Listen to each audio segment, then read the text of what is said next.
Hello guys, welcome back to this channel. In today's video, I'm going to show you how we can delete a video sticker from our TikTok profile. Okay, let's get into it. First thing first, we can go to our TikTok application. And after we have our TikTok application opened, we can go to our profile. Click on this profile button.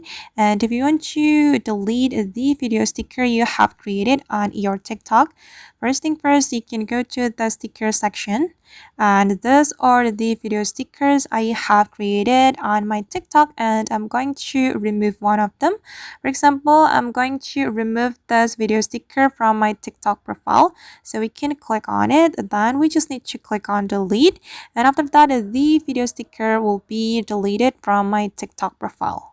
Click on this delete, and now as you can see that the video sticker has been removed from my TikTok profile, and that's how we can delete a video sticker from our TikTok profile. I hope this tutorial will be useful for you.